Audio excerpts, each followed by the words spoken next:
bahwa yang meracuni Hasan adalah istrinya sendiri. "Jika kamu meracuni Hasan, aku akan menikahimu," ucap Yazid.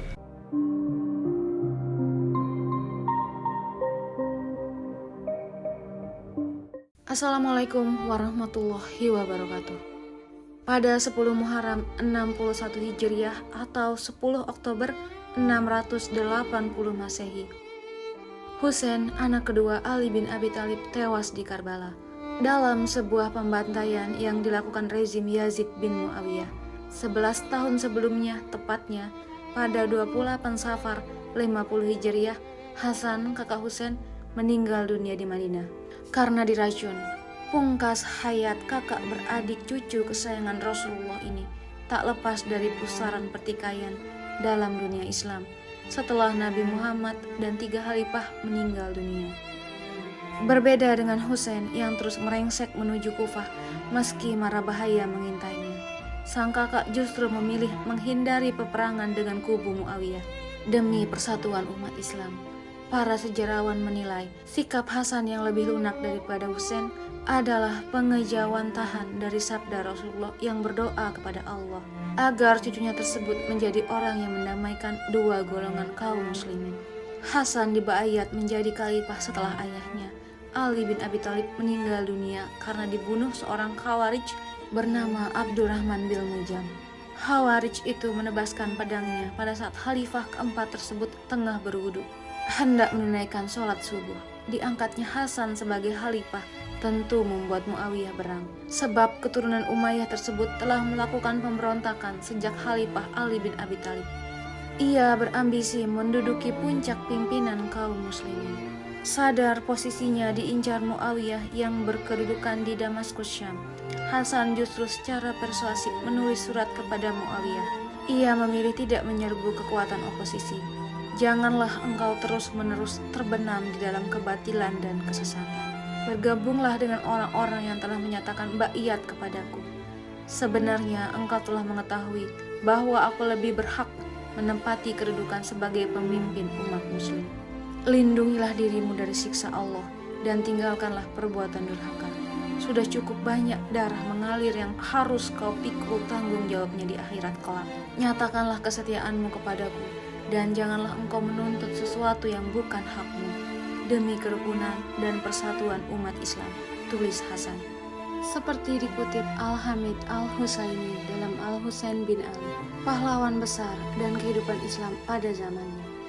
Surat tersebut jelas menggambarkan Hasan sebagai orang yang lebih suka menghindari pertikaian dan pertumpahan darah. Ia juga menekankan pentingnya kerukunan dan persatuan umat Islam. Namun, Muawiyah yang sudah makan asam garam dalam dunia politik serta telah mengorbankan peperangan demi posisi khalifah sejak zaman Ali, jelas menolak mentah-mentah permintaan Hasan. "Jika aku yakin bahwa engkau lebih tepat menjadi pemimpin daripada diriku, dan jika aku yakin bahwa engkau sanggup menjalankan politik untuk memperkuat kaum muslimin dan melemahkan kekuatan musuh, tentu kedudukan khalifah akan aku serahkan padamu," balasnya. Jawaban tersebut jelas tidak diharapkan Hasan, apalagi tak lama setelah itu Muawiyah menyiapkan ribuan pasukan perang dan hendak ia bawa ke Kufah untuk menggempur kekuatan Hasan sebagai khalifah. Sebagai seorang pemimpin, Hasan lebih menyukai perdamaian, tapi bukan berarti ia berdiam diri saat mendapatkan ancaman untuk mewujudkannya. Ia kemudian mengumpulkan penduduk Kufah dan mengabarkan bahwa kotanya akan diserang pasukan Muawiyah yang bergerak dari Syam. Hasan memerintahkan kepada setiap lelaki Kufah yang mampu berperang untuk bersiap menghadapi ancaman tersebut. Sebuah dusun bernama Nukailah dipilih Hasan sebagai markas pusat militer yang hendak melawan pasukan penyerbu dari Syam. Namun sejarah mencatat bahwa penduduk Kufah memperlakukan Hasan sebagaimana mereka bersikap kepada ayahnya, Ali bin Abi Thalib, yang justru tak menghiraukan seruan pemimpin yang mereka baiat sendiri. Dalam kondisi seperti itu, tiba-tiba seseorang bangkit. Ia marah kepada penduduk Kufah, lalu berkata lantang, "Kalian tahu, aku adalah Adi bin Hatim, alangkah buruknya sikap yang kalian perlihatkan kepada seorang pemimpin yang telah kalian pilih dan kalian baiat sendiri. Tidakkah kalian dapat membuka mulut menyambut ajakan pemimpin kalian sendiri, seorang cucu Rasulullah? Manakah para ahli pidato dari kabilah Mudar yang terkenal berlidah tajam itu? Mengapa dalam keadaan seperti ini mereka bungkam? Ucap Adi bin Hatim kepada penduduk Kufah yang tidak menyambut seruan Hasan. Adi bin Hatim adalah pemimpin suku Atai yang sejak dulu tinggal di Kufah dan terkenal sebagai orator ulung. Ia masuk Islam pada tahun 97 Hijriah dan menjadi salah satu sahabat Rasulullah Shallallahu Alaihi Wasallam. Ucapan Anda sudah kudengar dan seruan Anda sudah kupahami. Dengan ini aku menyatakan ketaatan dan kesetiaan kepadamu. Demi Allah, mulai detik ini juga aku siap menjalankan perintah Anda dan sekarang juga aku hendak berangkat ke Nukailah, tempat pemusatan pasukan Anda, sambungnya. Setelah itu dengan menunggang unta, ia berangkat ke Nukailah sendirian. Di pemusatan pasukan tersebut, ia mendirikan tenda sendiri, sambil menunggu para pengikutnya dari kabilah Atai. Sebagai penduduk Kufah, terutama kaum laki-laki yang fisiknya kuat untuk berperang, akhirnya menyambut seruan Hasan. Sementara sebagian yang lain kembali ke rumah masing-masing. Hasan mengangkat Ubaidillah bin Abbas sebagai pemimpin pasukan. Kepadanya ia berkata, "Hai Ubaidillah, engkau kuberi kepercayaan memimpin 12.000 pasukan muslimin Arab yang terkenal gagah berani, berpengalaman, dan gigih menghadapi pertempuran.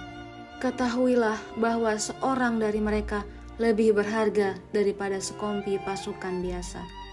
Eratkanlah hubunganmu dengan mereka dan tunjukkanlah kecerdasan wajahmu pada mereka. Mereka itu adalah sisa kekuatan angkatan perang ayahku yang dapat dipercaya," ucap Hasan.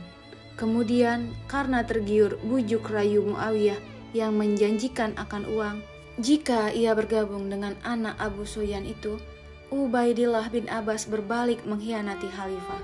Itulah yang membuat semangat ribuan pasukan pendukung Hasan runtuh.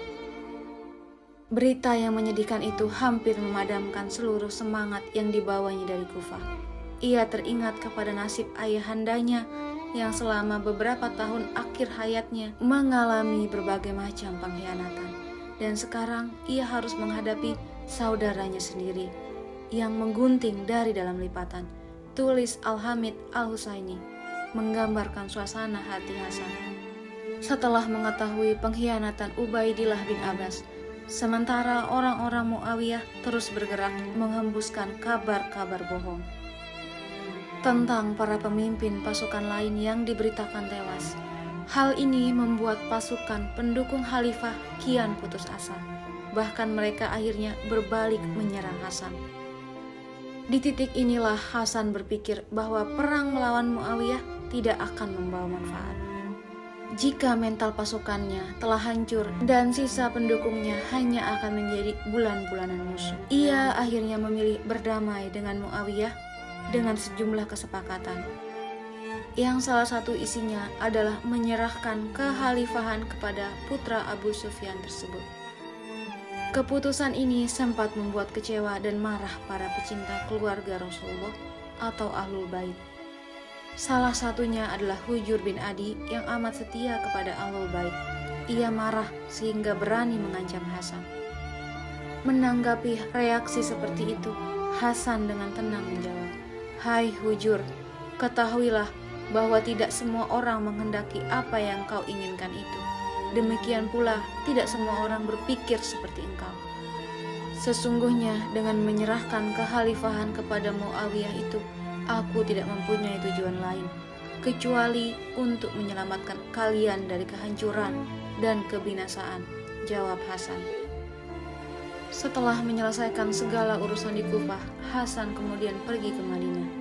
Sebelum berangkat, ia menyampaikan beberapa hal kepada penduduk Kufah yang masih mendukungnya. Hasan mengatakan bahwa Muawiyah telah merebut kekhalifahan yang menjadi haknya. Namun, ia lebih mengutamakan perdamaian.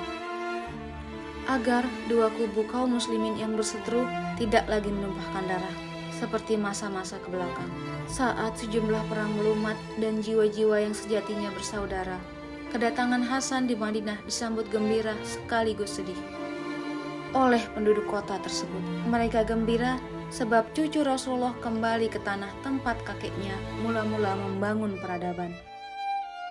Tapi kesedihan pun menyeruak sebab kepemimpinan Islam tidak lagi berada di tangannya.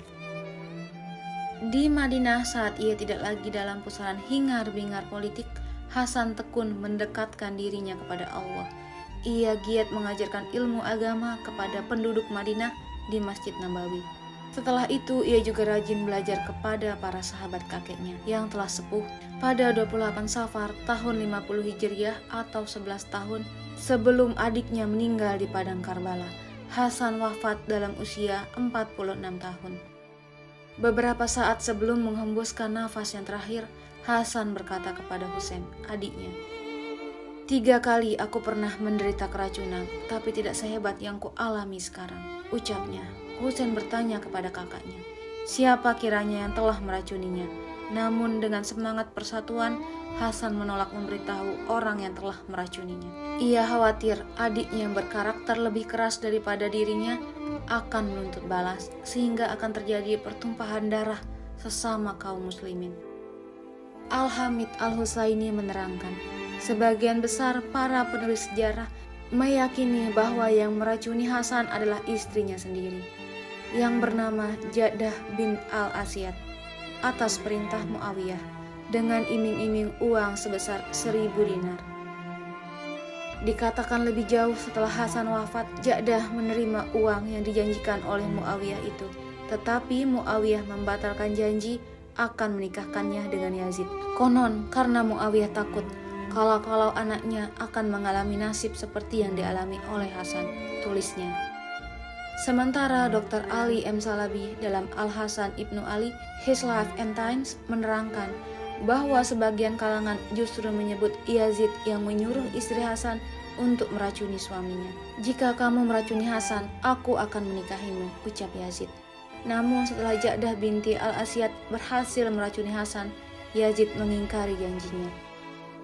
Masih menurut catatan Dr. Ali M. Salabi, justru menolak pendapat jika Hasan diracuni atas perintah Muawiyah atau Yazid. Sebab menurutnya Hasan tidak lagi menjadi ancaman bagi mereka. Setelah kekhalifahan diserahkan kepada Bani Umayyah, tidak ada yang tahu kecuali Allah, ungkap Ibnu Arabi seperti dikutip Dr. Ali M. Salabi. Terlepas dari siapa sebenarnya yang meracuni Hasan dan siapa dalang dibaliknya, beberapa saat sebelum ajal menjemput Hasan masih menunjukkan jiwa besarnya tentang pentingnya persatuan di kalangan muslimin. Bila aku wafat, maka makamkanlah aku dekat dengan makam kakekku, Rasulullah. Untuk itu, minta izin lebih dulu kepada Ummul Mukminin Aisyah. Bolehkah aku dimakamkan di rumahnya, di samping makam Rasulullah? Akan tetapi, jika ada pihak yang menentang keinginanku, usahakanlah agar jangan sampai keinginanku itu mengakibatkan pertumpahan darah, dan makamkanlah aku di pemakaman umum, kata Hasan kepada adiknya sebelum dia wafat. Dan benar saja, saat jenazahnya hendak dikebumikan, perselisihan terjadi antara Bani Hashim dan Bani Umayyah. Keturunan Umayyah menggugat keinginan Hasan tersebut karena menurut mereka, Khalifah ketiga Utsman bin Affan yang keturunan Umayyah saja tidak dimakamkan di samping Rasulullah. Sementara orang-orang Bani Hashim berkeras bahwa ini adalah wasiat terakhir Hasan yang harus ditunaikan. Di tengah ketegangan itu, Abu Hurairah, sahabat Rasulullah yang terkenal sebagai periwayat hadis, berhasil menengahi dua kubu yang berselisih. Ia mengingatkan pesan Hasan bahwa jika pemakamannya menimbulkan sawala, maka ia meminta untuk dimakamkan di pemakaman umum saja. Akhirnya jenazah Hasan dikubur di Baqi, berdekatan dengan makam neneknya, Fatimah binti Asad, ibunda Ali bin Abi Thalib. Waalaikumsalam warahmatullahi wabarakatuh.